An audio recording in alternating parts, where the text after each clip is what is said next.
point, l'origine du péché. L'origine du péché. Selon Ézéchiel, chapitre 28, versets 13 à 16. Et puis aussi Apocalypse 12, 3, 4. Apocalypse 12, 3, 4. Et puis Luc, chapitre 10, verset 18.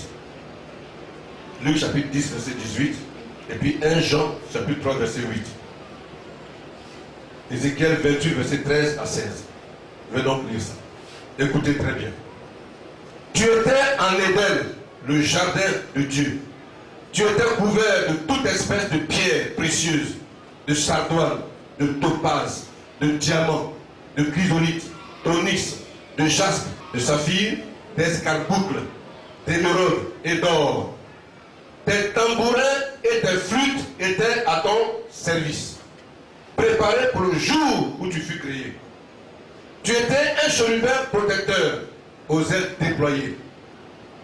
Je t'avais placé et tu étais sur la sainte montagne de Dieu. Tu marchais au milieu des pierres qui brillaient, des pierres étincelantes.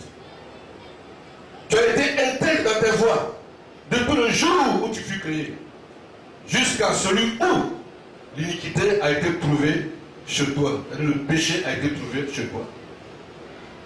Par la grandeur de ton commerce, tu as été rempli de violence et tu as péché. Et tu as péché. Là, on parle de qui? Voilà.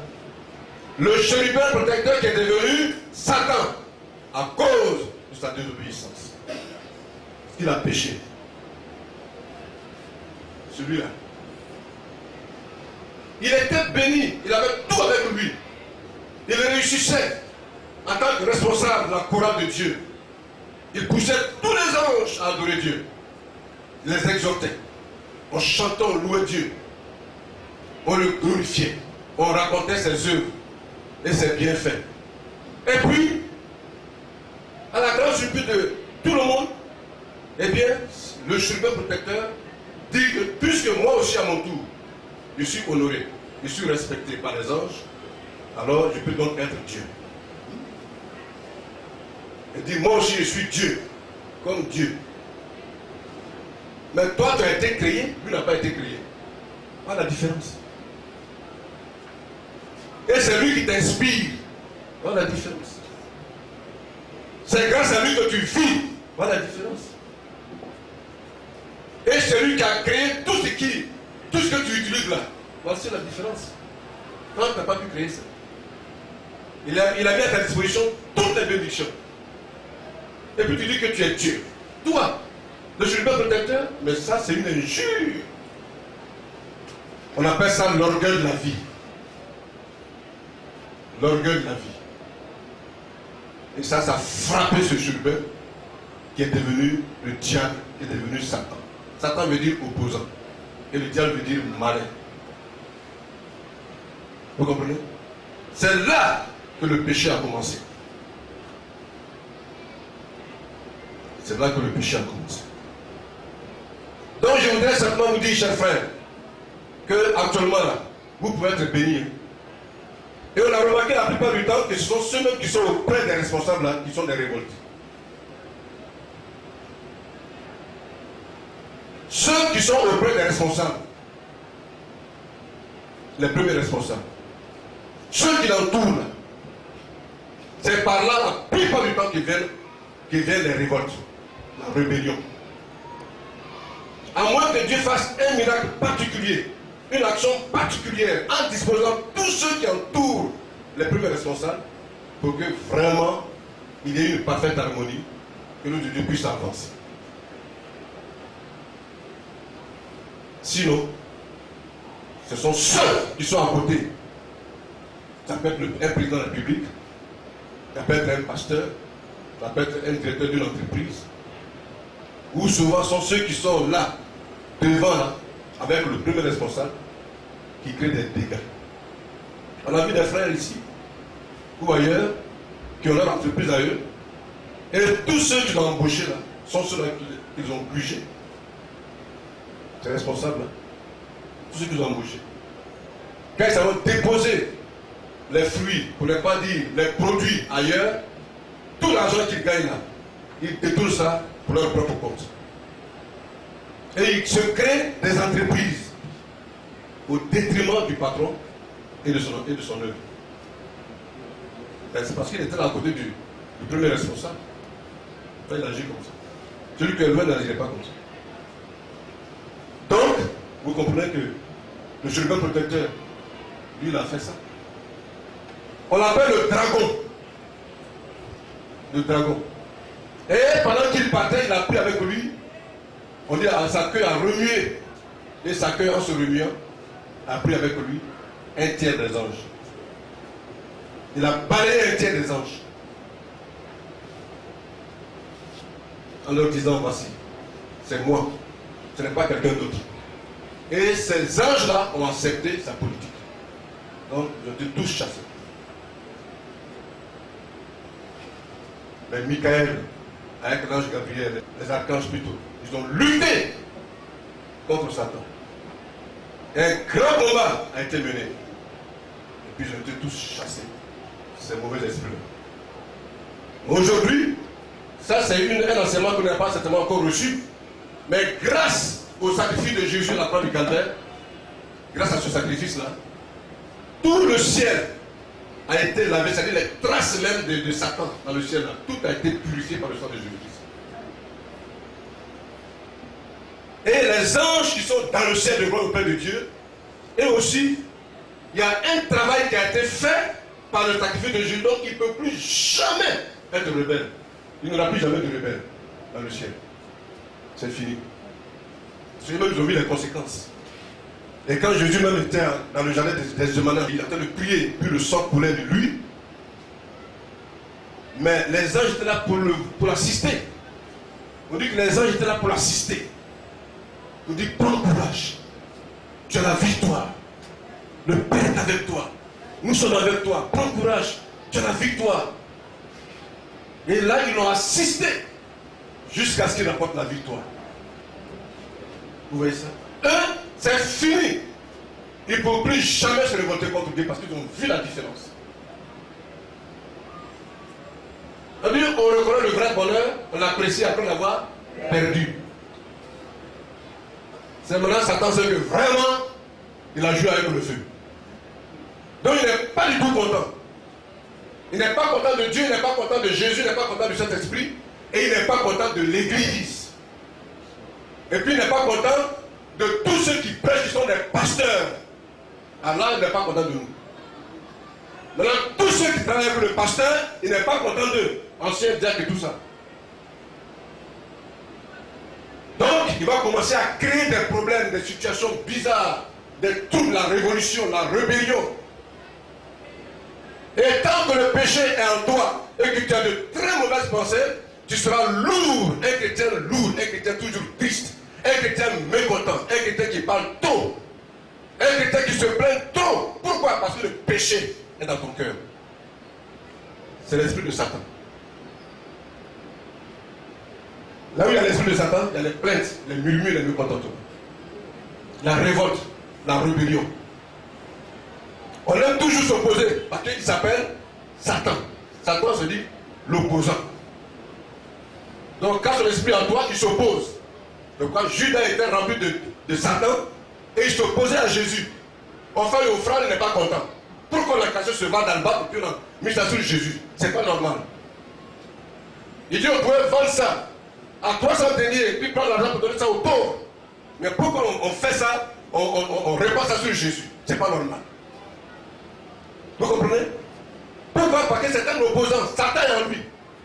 Donc si toi tu ne veux pas donner pour l'œuvre de Dieu, au moment où on pense à beaucoup de choses au niveau de l'église, pour le ministère et tout ça, et que toi tu te poses, même en ne donnant pas ta dîme, simple dîme pour donner cela, tu es énervé. Tu es fâché, tu te poses. Et tu empêches tous les autres de donner aussi. Parce que toi tu ne donnes pas. Tu as toujours quelque chose à dire sur l'homme de Dieu, toujours quelque chose à dire sur les anciens. Mais toi, quand tu vis là, donc, il ne faut pas demander à Dieu, il n'a qu'à te donner aussi la vie toujours. Il ne faut pas demander à Dieu. Ah, il te donne trop aussi. Oui, depuis que tu as été mis au monde jusqu'à présent, tu vis encore. Pourquoi tu vis? C'est pas normal que tu vives. Mais pourtant tu veux ça. Et celui qui te donne cette vie-là, il dit, bon, donne-moi ces moyens pour que je puisse faire mon œuvre. Tu dis, non, je ne suis pas d'accord. Pourquoi? Parce que toi, tu ne regardes pas Dieu. Tu regardes l'homme. Tu regardes le pasteur. Et puis le pasteur t'énerve. Donc tout ça, ça te pousse à murmurer. Cher ami, tout ce qui vous pousse à murmurer, là, faites beaucoup attention. Beaucoup de choses peuvent vous pousser à murmurer. Ça, je vous le dis, hein. Beaucoup de choses. Mais pourquoi ceci, mais pourquoi cela? Toujours on murmure.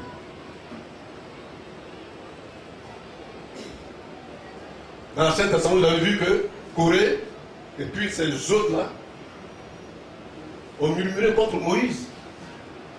Ils ont murmuré contre Moïse. Vous avez vu que Aaron et Marie ont murmuré aussi contre Moïse.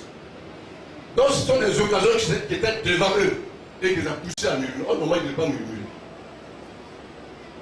Ils ne devaient pas murmurer. Pourquoi? Moïse est en train de faire l'œuvre de Dieu. Et il dit, allons-y. Il y a de quoi faire pour Dieu. Passons par ici, passons par là. C'est lui que Dieu a établi, ce n'est pas vous. Donc il sait ce qu'il fait. Quand il fait ceci, il sait pourquoi il fait ça. Quand il dit allons ici, il sait pourquoi on doit aller ici. Quand il dit arrêtons-nous, on doit s'arrêter. Quand probablement il dit bon, tu n'as pas droit à ceci, tu n'as pas aussi droit à ceci, il sait pourquoi il fait ça. Sous l'inspiration, sous la grâce de Dieu.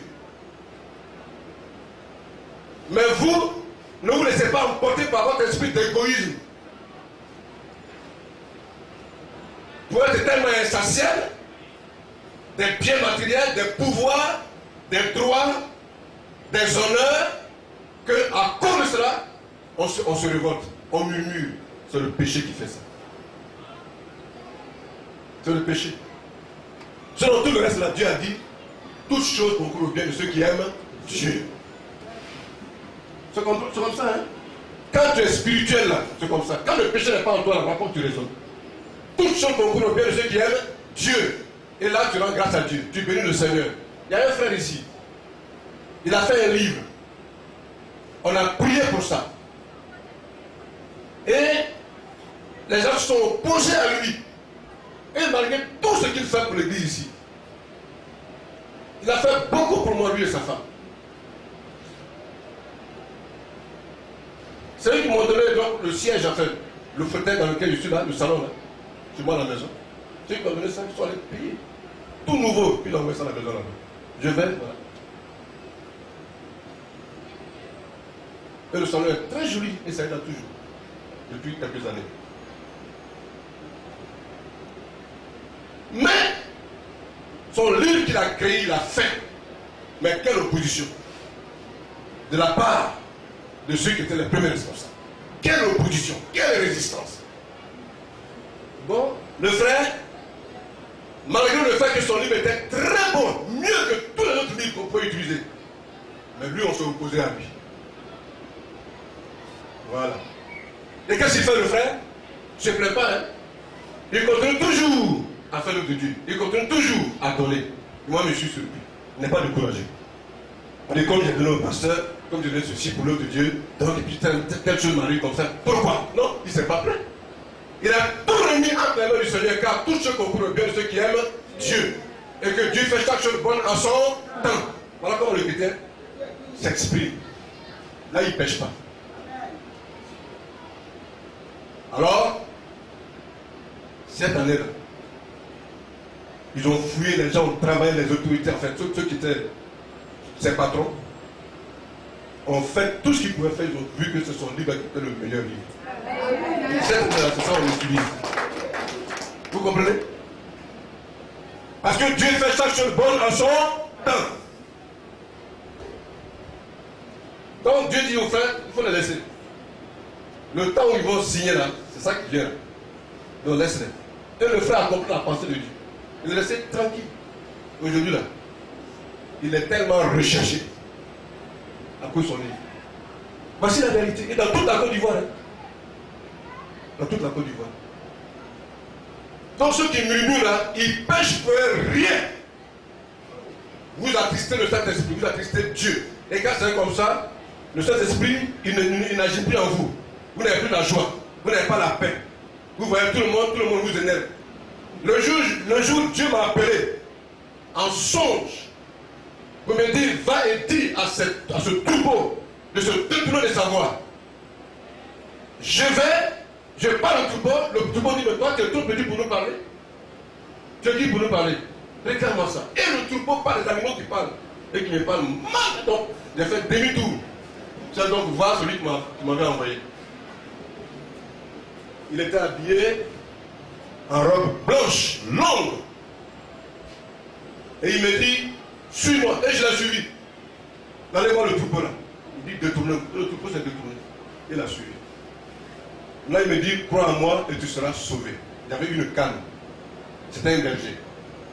Bon, mais je n'ai pas compris ça. Mais le jour où l'ancien de l'église qui m'a amené au Seigneur a dit que tu as été appelé au ministère, que tu vas devenir pasteur, nous de là. C'est pas, j'étais un nouveau converti. Mais c'était seulement un petit chose qui nous a séparés. Sinon, c'était des coups de poing qu'on allait voir ce jour. On allait se frapper mal. Parce que je voulais dire également ce que tu as dit le type de vie là. Je n'aime pas ça. Moi, devenir pasteur, je me suis dit qu'il ne faut même pas le plus d'accord. Il dit, Jeannot, non, comprends-moi. Et puis il a soupiré. Tu vois? Donc c'est avec difficulté que j'ai accepté d'être pasteur. Est-ce que je ne connais pas l'histoire des pasteurs? Donc si je suis là aujourd'hui, là, c'est à cause du Seigneur. Ah non. C'est à cause du Seigneur. Donc ce n'est pas par mon propre désir, par ma propre volonté. Il m'a amené ici pour vous enseigner, pour vous prêcher, pour vous diriger, pour vous orienter, pour vous donner des conseils, pour que vous puissiez savoir ce qu'il faut faire. Dans 1 Jean, chapitre 7, et dans beaucoup de passages, mais j'ai voulu seulement utiliser celui-là. 1 Jean, chapitre 1er plutôt, verset 7. B. Alors je lis.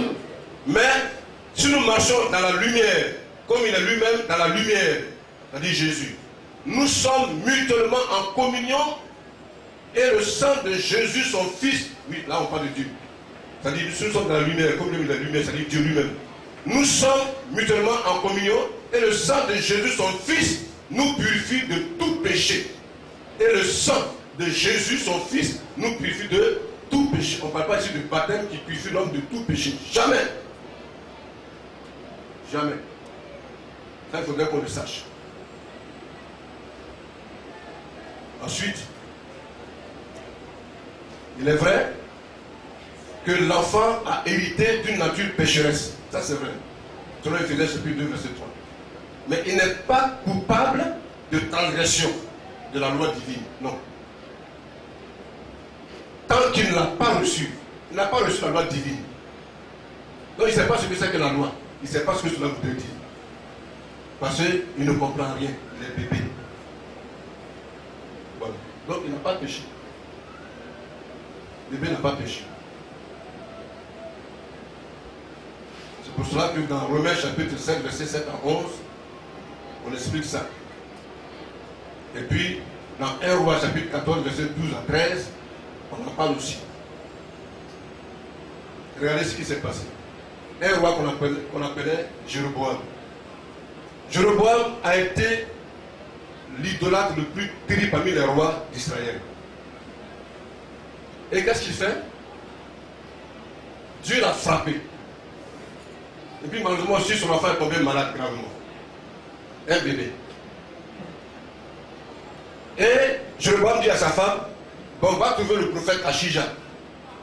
Et demande-lui si l'enfant serait guéri ou pas.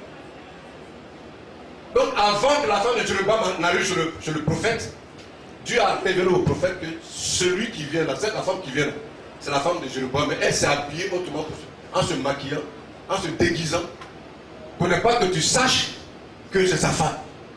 Elle veut te demander des renseignements sur leur enfant. Mais voilà ce que tu vas lui dire. Il faut dire que l'enfant va mourir. Dis-lui des choses dures. Donc elle arrive. Attends. Et puis le prophète dit, entre femme de Jéroboam. Vous comprenez? Femme de Jéroboam entre. Et c'est la raison pour laquelle tu es venu. Monsieur, Dieu m'a dit de te dire des choses dures ce matin. Voilà. C'est que l'enfant pour lequel tu es venu me consulter là, il mourra. Toi et ton mari, voilà ce que vous avez fait. Vous avez été méchants. Vous avez été irresponsable devant Dieu. Vous avez été ingrat devant le Seigneur. Et il n'y a pas un roi qui a commis les péchés comme vous avez commis. Donc, lève-toi et va. Tu es venu me trouver ici, non? Quand ton pied va toucher la ville, quand tu vas rentrer dans la ville net, tu vas entendre les bruits que ton enfant est mort. Et tous ceux de ta famille, là, il n'y a personne qui sera enterré normalement. Celui qui est en ville sera mangé par les chiens. Et celui qui sera en brousse sera mangé par les oiseaux. Il sera le seul, cet enfant, bébé là. Il n'a pas commis le péché. Il sera le seul qui sera enterré dignement.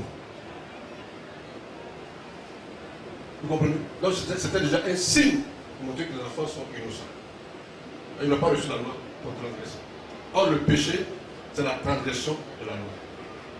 Maintenant, Christ, en mourant, eh bien, il est mort pour tous en même temps. Et ceux qui sont allés dans le séjour des morts, et ceux qui sont sur la terre ici. Mais pour dire que ceux qui sont morts dans l'Ancien Testament, ils vont dans le séjour des morts. Ils ne vont pas directement au ciel, non, non. Et c'est là que Christ est parti au séjour des morts. Il faut leur dire maintenant, c'est moi qui sauve. Voilà. Donc, venez à moi. Et ils vont tous venir à lui. Parce que personne ne peut aller au Père sans passer par Jésus-Christ. Voici la réalité. Donc, cher ami, je vais m'arrêter maintenant là pour dire qu'on a étudié ce matin la définition et la signification du péché et puis l'origine du péché. L'origine du péché. Avec Satan et puis l'origine, le péché originel avec Adam. Que Dieu vous bénisse. On va donc se lever, chers frères. Donc que chacun aille devant Dieu. Si tu peux demander pardon, il faut le faire maintenant, avant qu'il ne soit trop tard. Prions le Seigneur. Seigneur notre Dieu, je m'adresse à toi. Je m'adresse à toi. Sur la croix du calvaire, que n'as-tu pas fait pour l'homme? Tu t'es détenu ta gloire dans le ciel et en venant sur la terre des hommes comme un simple homme. Et pour nous enrichir, tu t'es fait pauvre. Tu as eu compassion pour que tous nous puissions participer aussi au bonheur de Dieu dans le ciel de gloire. Ça, c'est une grâce qu'on ne saurait sonder, qu'on ne saurait comparer à quelque autre chose. C'est pourquoi, Seigneur, je te prie, ces frères et sœurs, ces jeunes gens, ces jeunes filles, qui savent ce qui se passe dans leur vie, qui savent comment ils t'ont attristé, qui savent comment ils sont en guerre avec toi, qui savent comment ils ont été rebelles à ton égard, qui savent comment le diable les maltraite actuellement. Tu sais comment le diable les possède actuellement par le péché. Seigneur, je te prie de les secourir, de leur accorder ta grâce et de leur demander pardon. Parce que c'est à partir de la repentance et du pardon qu'on demande que tu accordes cette grâce-là. C'est pourquoi accorde-leur ta grâce. Purifie leur âme. Purifie leur cœur, leur conscience. Et donne à ces frères de se servir dans un nouveau esprit, dans une bonne conscience. Des hommes et des femmes très engagés pour le Seigneur. Bénis-les ce matin. Au nom de Jésus-Christ, à cause de ton sang précieux. Au nom de Jésus de Nazareth, à cause de ton sang précieux. Merci Seigneur. À Dieu seul soit la gloire. Amen.